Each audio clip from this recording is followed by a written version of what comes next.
Hello viewers, welcome to education coverage. मैं हूं नितिका और हम कर रहे हैं वॉइस की 2 वीडियोस ऑलरेडी अपलोड हो चुकी हैं। आप विजिट कर सकते हैं, देख सकते हैं।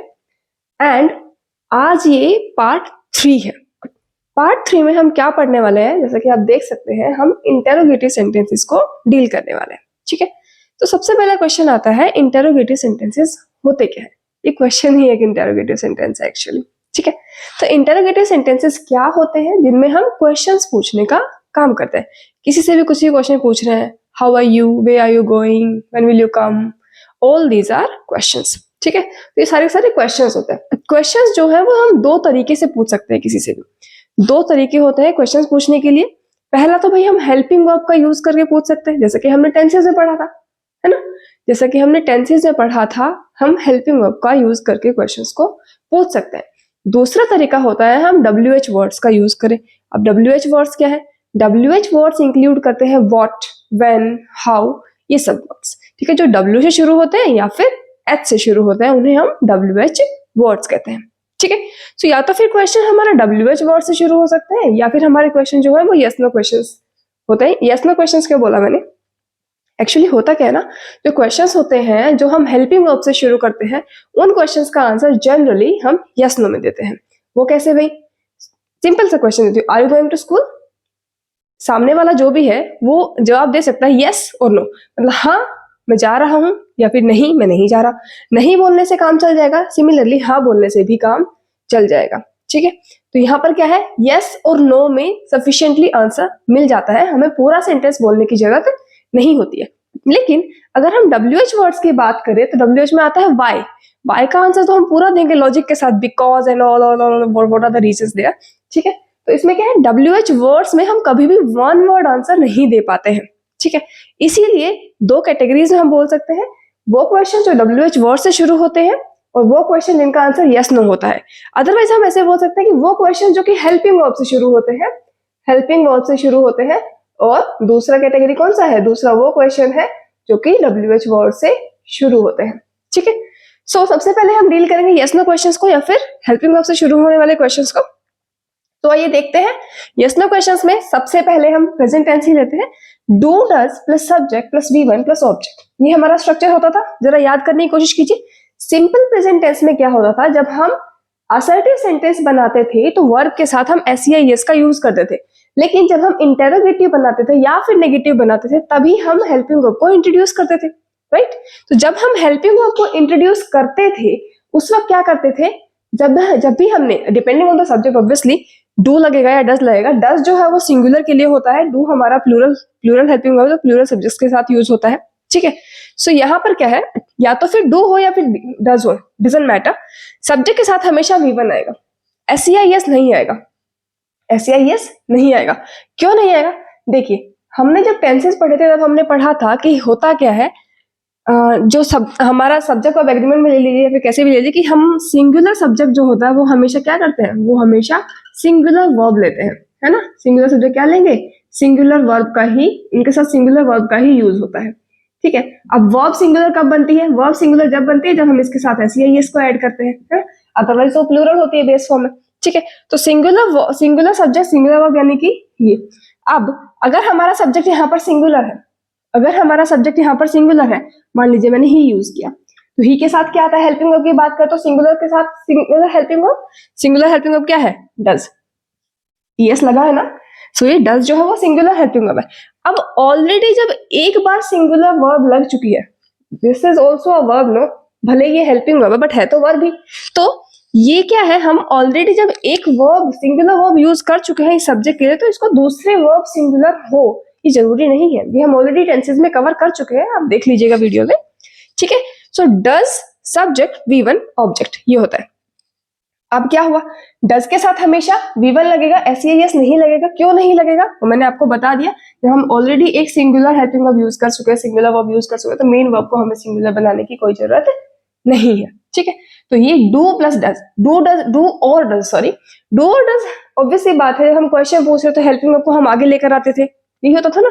तो यहाँ पर भी क्या हुआ, हेल्पिंग वर्ब को आगे ले आए, आगे सिंपल सेंटेंस चल रहा है हमारा, सब्जेक्ट वर्ब ऑब्जेक्ट, ये होता ही जनरल स्ट्रक्चर। तो ये जनरल स्ट्रक्चर हमारा चल रहा है आगे, इसमें कोई दिक्कत नहीं है। जब इसको कन्वर्ट करेंगे तो कैसे करेंगे, जब इसको कन्वर्ट करेंगे तो कैसे करेंगे, चलिए वो जानने की कोशिश करते हैं। हमने पढ़ा था कि सिंपल प्रेजेंट टेंस के अंदर हम V1 का यूज करते हैं, V1 का यूज करते हैं, लेकिन पैसिव वॉइस में क्या होता है, पैसिव वॉइस में जो वर्ब यूज होती है वो B प्लस V3 यूज होती है, पढ़ा था हमने। ठीक है, चलिए देखते हैं। अब ये था हमारा बी की फॉर्म्स भी हमने पढ़ी लास्ट वीडियो में, बहुत अच्छे से मैंने क्लियर किया, हर एक सेंटेंस के साथ, हर एक टाइप ऑफ सेंटेंस के साथ, हर एक टेंसेस के साथ मैंने डील किया एंड सबको मैंने सेपरेटली एक्सप्लेन भी किया कैसे कैसे होगा। ठीक है, तो अभी इसमें इतना ज्यादा समझने की रिक्वायरमेंट नहीं होगी अगर आपने वो वाली वीडियो अच्छे से देखी है तो। देखिए, डज जो है, डज डू डज दोनों ही सिंपल प्रेजेंट टेंस को डील करें। अब सिंपल प्रेजेंट टेंस लेता है या तो फिर V1 लेगा या फिर क्या लेगा, V5 लेगा, दोनों लेगा। तो इन दोनों में से कोई ना कोई आएगी, क्योंकि सिंगुलर है तो वो एंड डिपेंडिंग ऑन दैट। तो V5 जो है, सॉरी V5 की बात करें, V5 क्या है हमारी, सॉरी दैट्स इज, V5 जो है वो इज है, इज होती है। जबकि अगर V1 की बात करें तो या फिर B होगा या फिर M होगी या फिर R होगी, मतलब इन तीनों में से ही हेल्पिंग वर्ब आएगी। और क्योंकि ये क्वेश्चन है तो क्या होगा, हेल्पिंग वर्ब आगे ही आने वाली है। क्योंकि ये क्वेश्चन है तो हेल्पिंग वर्ब आगे आने वाली है। और हम वॉइस में टेंस को चेंज नहीं करते हैं, तो यहाँ पर डू डज यानी कि सिंपल प्रेजेंट टेंस है, तो आगे भी क्या होगा, पैसिव वॉइस में भी हम सिंपल प्रेजेंट टेंस को ही रखेंगे। इसीलिए बी की फॉर्म जो होगी वो सेम रहेगी, या तो V1 रहेगी या फिर V5 रहेगी। तो चलिए चेंज करते हैं। यहाँ पर हमने लिखा इज, M या फिर R, इन तीनों में से एक आएगा, या तो इज आएगा या M आएगा या फिर R आएगा, डिपेंडिंग ऑन द सब्जेक्ट का यूज कर रहे हैं। ठीक है, इज M R, उसके बाद क्या आता है भाई, उसके बाद सब्जेक्ट ही आता है। आता है क्या, नहीं आता। एक्चुअली तो सब्जेक्ट ही होता है, लेकिन हम करते क्या है, हम ऑब्जेक्ट को सब्जेक्ट बनाते हैं ना। हमारा जनरल स्ट्रक्चर यही बोलता है कि ये जो हमारा ऑब्जेक्ट है हम इसको आगे ले आते हैं, सब्जेक्ट को बाई के साथ पीछे ले जाते हैं, ये लिखते हैं। तो ऑब्जेक्ट को हमने क्या किया, यहाँ पर ले गए, ये हमारा ऑब्जेक्ट आ गया। ऑब्जेक्ट के बाद V1 को हम कन्वर्ट करते थे B प्लस V3 में। तो ठीक है, अब B तो ऑलरेडी आ चुका है, क्योंकि इंटरोगेटिव था तो B हमने आगे लिखा, तो B ऑलरेडी आ चुका है, इसलिए हमने यहाँ पे सिर्फ V3 लगाया एंड बाय के साथ हमारा सब्जेक्ट आ जाता है एंड। अभी जो सब्जेक्ट मैं बोल रही हूँ, ये सब्जेक्ट कौन सा सब्जेक्ट है, ये सब्जेक्ट है एक्टिव वॉइस का सब्जेक्ट, पैसिव वॉइस का सब्जेक्ट नहीं है ये। पैसिव वॉइस का सब्जेक्ट तो ये बन गया ना, जो ऑब्जेक्ट हम आगे लेकर आए वही तो बन गया पैसिव वॉइस का सब्जेक्ट। तो ये सब्जेक्ट कौन है, ये सब्जेक्ट है एक्टिव वॉइस का सब्जेक्ट। आप इसको डायरेक्टली भी लिख सकते हैं ऑब्जेक्ट की तरह, सब्जेक्ट एंड यहाँ पर आप ऑब्जेक्ट लिख सकते हैं। पैसिव वॉइस का ये ऑब्जेक्ट है एंड ये सब्जेक्ट। ठीक है, सो इस तरह से हम इसको कन्वर्ट करेंगे। ठीक है,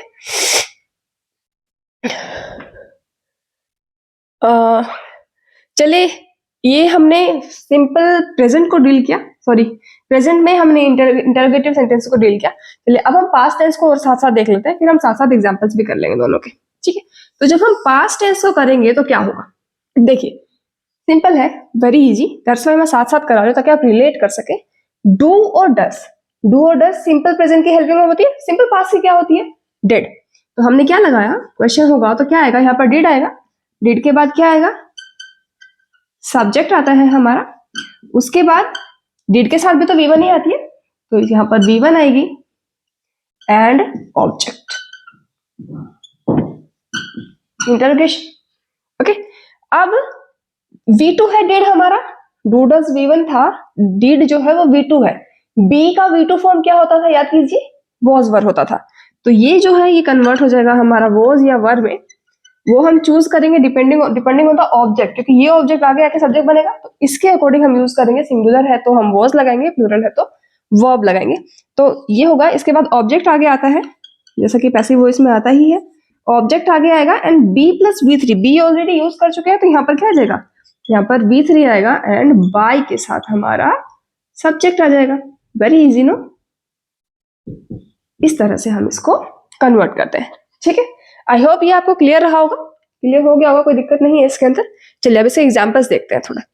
चलिए तो एग्जांपल्स देखते हैं।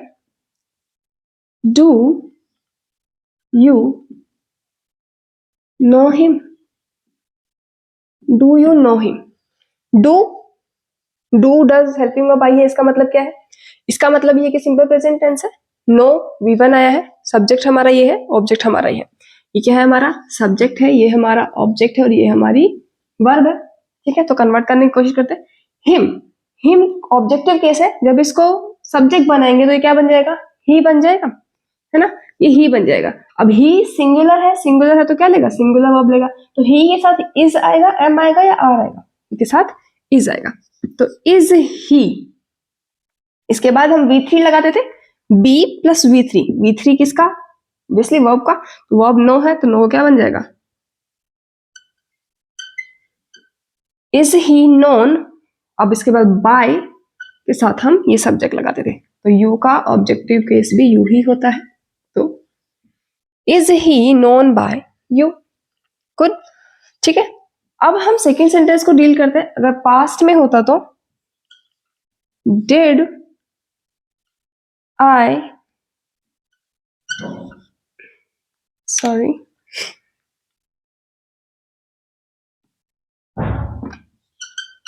Did I meet him, did I meet him. अब ये क्या है हमारा, ये हमारा सब्जेक्ट है, ये हमारी वर्ब है, और ये क्या है, ऑब्जेक्ट है। ऑब्जेक्ट आगे आएगा तो ही बनेगा, सब्जेक्ट बनेगा ही, and did V3, sorry V2 है, तो बी का V2 फॉर्म वॉज और वर। ही सिंगुलर है तो यहाँ पर वॉज आ जाएगा, वॉज ही मीट, मीट का third form, met by me, question mark, was he met by me, ठीक है। सो ये है हमारा कन्वर्जन। अब एक और बात, पैसिव वॉइस को जानने का तरीका देखिए। जनरली हम क्या कर रहे हैं, हम इज एम आर यूज कर रहे हैं हर चीज में, ठीक है। तो generally is am are, was were, ये क्या होता है, ये अगर हम जनरल स्ट्रक्चर, अगर एक्टिव वॉइस होता तो क्या होता है, इनके साथ V1 प्लस ING आता, हमेशा आता, ठीक है। लेकिन कभी भी अगर इनके साथ इज एम आर के साथ अगर V3 आया है, मतलब वो definitely passive voice, doesn't matter it's an interrogative sentence और एन असर्टिव सेंटेंस, बस इज एम आर के साथ अगर V3 आया है या वॉज वर के साथ अगर V3 आया है, तो आप समझ लीजिए क्या है, ये हमेशा पैसिव वॉइस का स्ट्रक्चर ही होगा, ठीक है, ये पैसिव वॉइस का सेंटेंस ही होगा। चलिए आगे बढ़ते हैं।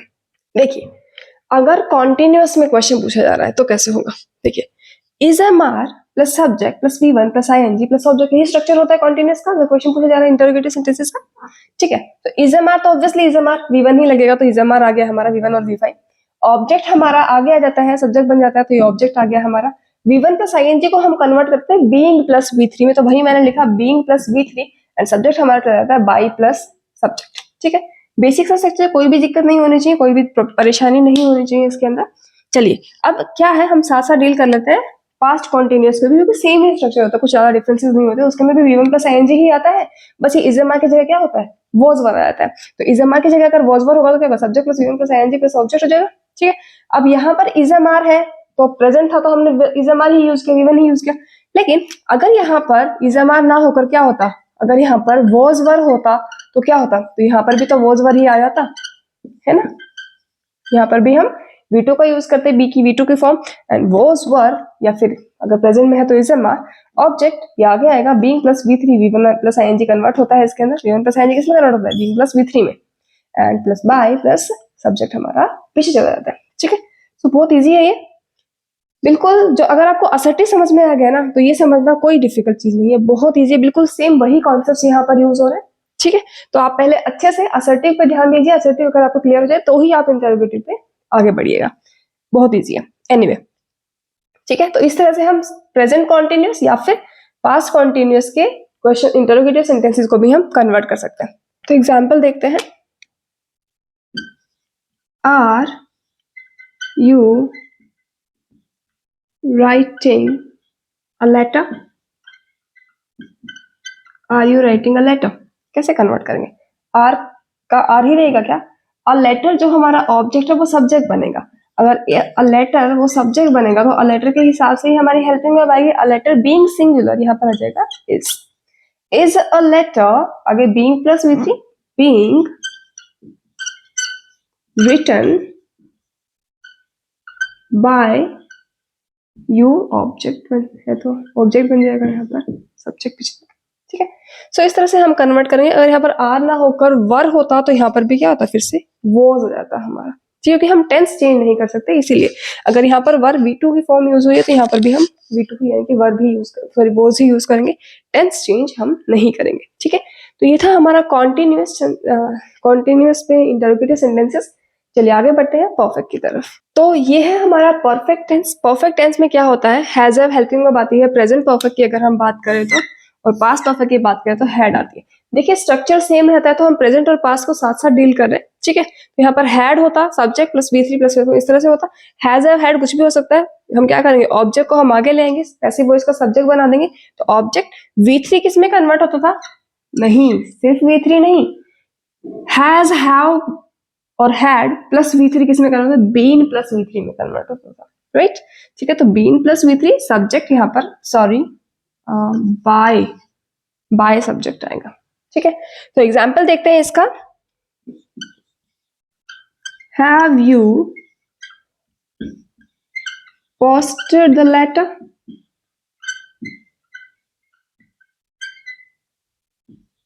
कैसे कन्वर्ट करेंगे, द लेटर आगे आएगा, द लेटर हमारा सब्जेक्ट बनेगा ना पैसिव वॉइस का, तो द लेटर आगे आ गया। आप द लेटर के हिसाब से helping verb, the letter singular है तो हेल्पिंग वर्ब क्या बनेगी, has the letter been plus V3, तो हैज द लेटर बीन, ये ऑलरेडी V3 है तो आप यूज कर सकते हैं पोस्टेड बाय सब्जेक्ट, तो by you, has the letter been posted by you. Similarly अगर यहाँ पर हैड होता तो हम यहाँ पर क्या यूज करते, हैड तो सेम ही होता, सिंगुलर के लिए प्लूरल के लिए कुछ भी डिफरेंसेस नहीं होते हैं, तो हम वैसे ही डायरेक्टली यूज कर सकते थे।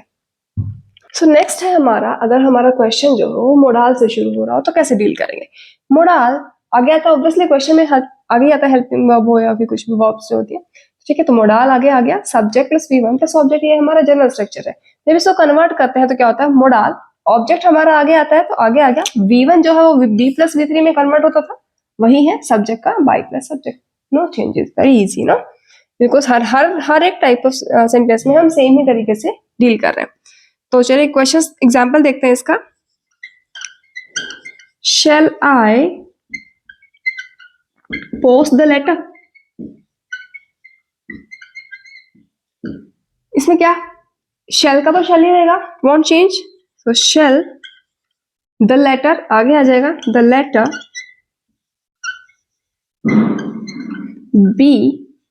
B plus V3 be posted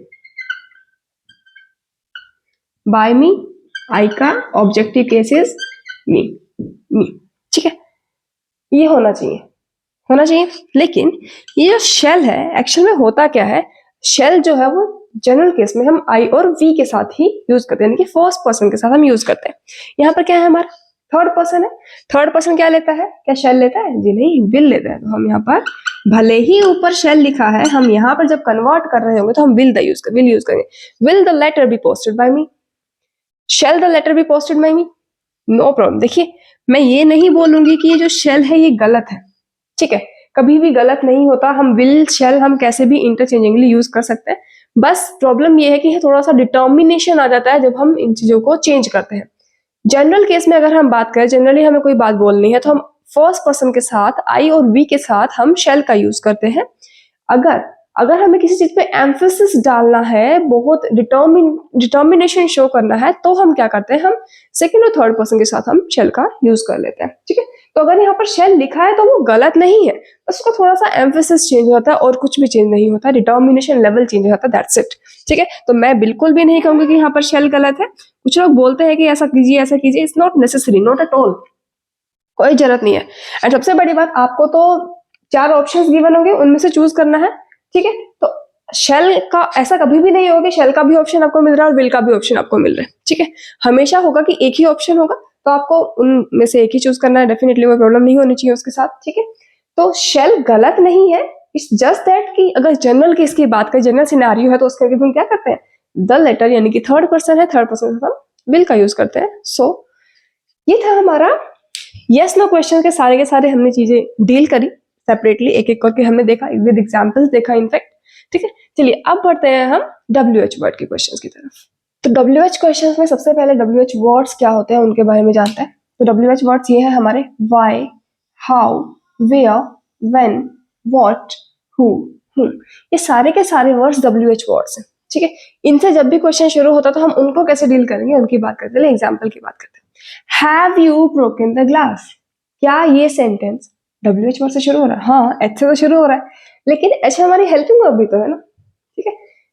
in WH words में हैव नहीं आता, हाउ आता है, ठीक है, क्योंकि हाउ हेल्पिंग वर्ब नहीं है, ये WH वर्ड सेपरेट है, ठीक है। So have you broken the glass, आप इसका तो बना ही लेंगे, अभी अभी बताया ना कैसे, कौन सा टेंस है ये, कौन सा टेंस है, प्रेजेंट परफेक्ट टेंस है, तो इजीली बन जाएगा, कोई दिक्कत नहीं है, ठीक है। कैसे बनेगा, ये जो सब्जेक्ट ऑब्जेक्ट है ये हमारा आगे आ जाता है, तो क्या बन जाएगा यहाँ पर, द ग्लास बन जाएगा, है ना। हैव हेल्पिंग वर्ब भी तो लगा नहीं, तो द ग्लास सिंगुलर, तो हेल्पिंग वर्ब क्या लगेगी, हैज द ग्लास। अब हैव प्लस V3 किसमें कन्वर्ट होता है, बीन प्लस V3 में, तो बीन ब्रोकन तो ऑलरेडी V3 है, तो been broken by you, easily convert कर सकते हैं। बट यहाँ तो लिखा है WH वर्ड और मैं आपको हेल्पिंग वर्ब वाले समझा रही हूँ, है ना। सोच रहे होंगे ऐसा, देखिए ऐसा नहीं है, ये जो WH वाले सॉरी ये जो जनरल सेंटेंस है, अगर मैं इसके सामने ही WH वर्ड ऐड कर दूं तो why have you broken the glass, why have you broken the glass, ठीक है। तो इस सेंटेंस में क्या है, कुछ भी नहीं करना है इसको कन्वर्ट करते हैं, जनरली आपको इसको कन्वर्ट करना है, और इसको कन्वर्ट करना आप ऑलरेडी सीख चुके हैं, तो आप क्या करेंगे, जस्ट इसके सामने वाई वर्ड यानी कि यही WH वर्ड को सिंपली ऐड कर देना है, इट्स सो इजी, है ना। सिंपली वो WH वर्ड आपने आगे ऐड करना है, बाकी सेंटेंस को जैसा अभी अभी सिखाया गया है वैसे ही हम डील करेंगे, ठीक है। ये केस हर WH वर्ड के साथ लगेगा except to, which are these are who and whom। Who और whom को हम थोड़ा अलग तरीके से अभी सीखेंगे साथ साथ ही, ठीक है, लेकिन बाकी सबको हम इस तरह से डील करेंगे। इसमें कुछ भी नहीं है, आपको बस हेल्पिंग वर्ब वाले यानी कि यस नो क्वेश्चंस वाले आने चाहिए कन्वर्ट करना, अगर आप वो कर सकते हैं तो why, if you, what, where, how, when, what, ये सब जो भी होंगे वो हम आगे ऐड कर देंगे, बाकी पूरे सेंटेंस को हम यस नो क्वेश्चंस की तरह डील करके सॉल्व करेंगे, ठीक है। देखिए सबसे पहले हम हु वाले सेंटेंस को डील करना सीखते हैं। तो हु रोट द रामायण, इसमें अगर हम डिफरेंशियल मतलब पार्ट्स ऑफ स्पीच जानना चाहें तो क्या है, रोट हमारी वर्ब है, हु हमारा WH वर्ड, द रामायण क्या है, वर्ब के बाद आने वाले जो भी नाउन्स होते हैं उन्हें हम ऑब्जेक्ट्स बोलते हैं, ऑब्जेक्टिव केस होते हैं वो, ठीक है। सो ये था हमारा। अब जो हु है वो कन्वर्ट होता है किसमें, बाय हूं, बाय हूं, हु किसमें कन्वर्ट हुआ, बाय हूं, बाय हूं। अब क्वेश्चन है, इंटरोगेशन है, तो इंटरोगेशन तो हमें रखना ही है, देखा था लास्ट में वाई के बाद हैव या फिर हैज लगाया था हमने, जस्ट लास्ट सेंटेंस में लगाया था ना, तो मतलब इसके बाद हेल्पिंग वर्ब आनी चाहिए, अगर ये क्योंकि इंटरोगेटिव सेंटेंसेस है तो इंटरोगेटिव बनाना है हम। तो रोट, रोट क्या है, V2 है, रोट क्या है, V2 है, और V2 बी का V2 फॉर्म क्या था, वॉज, वर, राइट। तो द रामायण हमारा क्या बनेगा, सब्जेक्ट बनेगा, यहाँ पर क्या बन जाएगा, हमारा सब्जेक्ट बन जाएगा एक्सक्यूज मी। तो द रामायण हमारा सब्जेक्ट बन गया, एंड यहाँ पर हमारी हेल्पिंग वर्ब आने वाली है, क्या आएगी हेल्पिंग वर्ब, V2 आएगी, V2 क्या होती है, बी की V2 फॉर्म होती है वॉज, वर।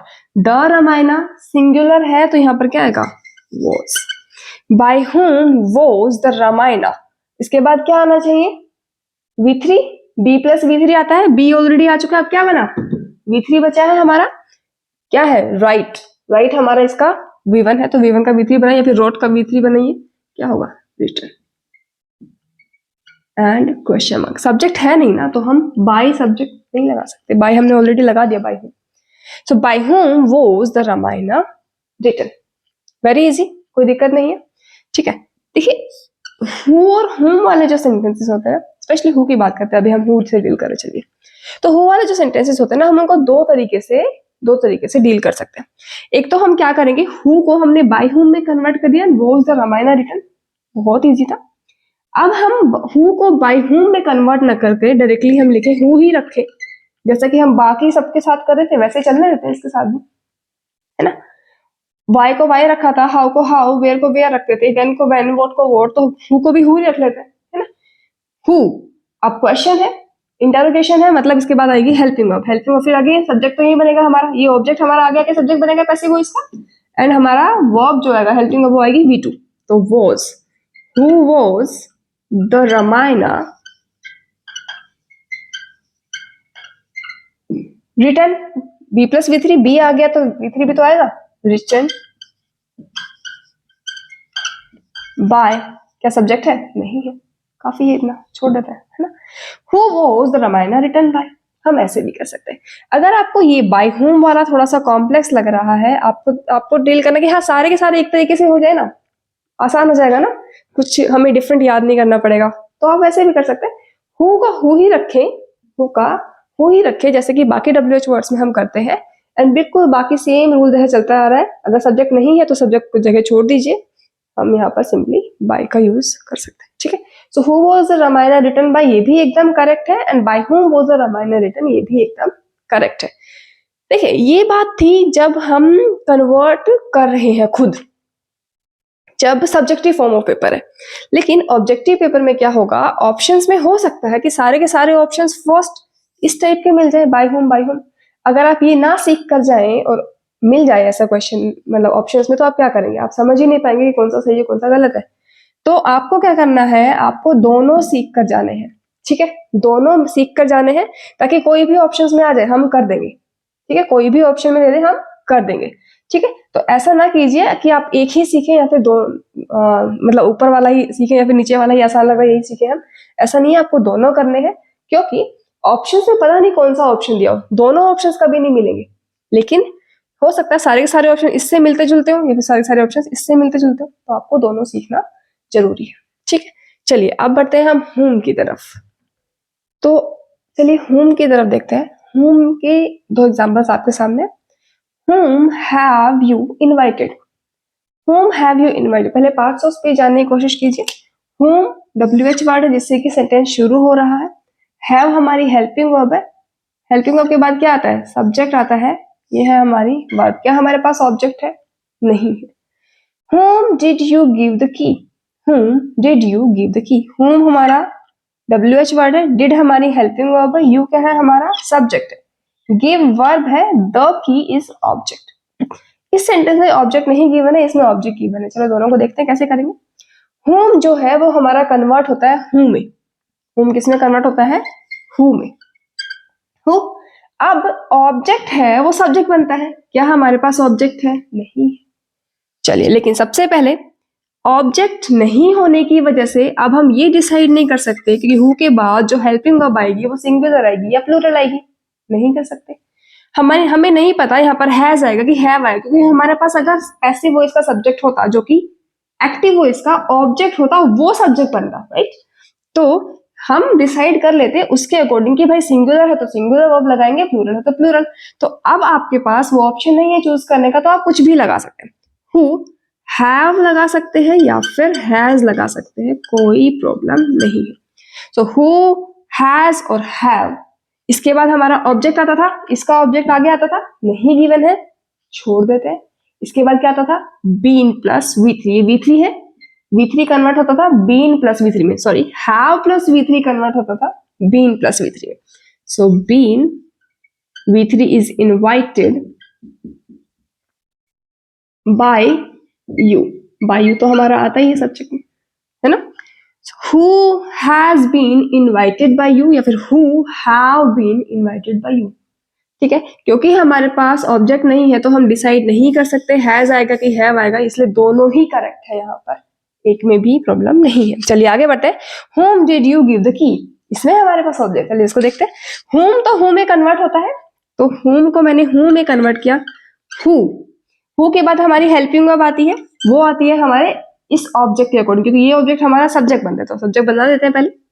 द की यहाँ आ जाएगा, है ना। द की सिंगुलर है, सिंगुलर है तो क्या आएगा, डिड क्या है हमारा, V2 है, V2 बी का V2 form was verb, was singular है, वर्ब प्लूरल है, सिंगुलर चाहिए हमें तो was, who was the key, ठीक है। इसके बाद डिड प्लस यहाँ पर क्या है, V1 है, तो V1 को हम V3 में कन्वर्ट करते थे, B plus V3, B already लग चुका था, V3 आएगा। Who was the key given, subject को हम बाय प्लस सब्जेक्ट, यहाँ भी ये वाला हम by plus subject, given by you. So who was the key given by you, है ना। बहुत अच्छे से हमारा ये सेक्शन खत्म हुआ, इंटरप्रेटिव सेंटेंसेस हमारे खत्म हुए, इस वीडियो खत्म होती है इसके साथ ही। हम नेक्स्ट टाइप ऑफ सेंटेंसेस अगली वीडियो में कवर करेंगे। आई होप ये आपको क्लियर है, कोई डाउट नहीं है। और अगर आपको कोई भी डाउट आता है तो आप डेफिनेटली कमेंट बॉक्स में पूछ सकते हैं, कोई भी डाउट आता है तो। ठीक है, तो ये था हमारा इंटरोगेटिव सेंटेंसेस। और अगर आप चैनल पर पहली बार आए हैं तो चैनल को सब्सक्राइब कीजिएगा और वीडियो को लाइक कीजिएगा, और अपने दोस्त, अपने फ्रेंड्स जो भी कॉम्पिटिटिव एग्जाम्स की प्रिपरेशन कर रहे हैं आप उनको शेयर कर सकते हैं वीडियो को। ठीक है, तो बस यही था इंटरोगेटिव सेंटेंसेस में। Thank you so much, thank you for watching.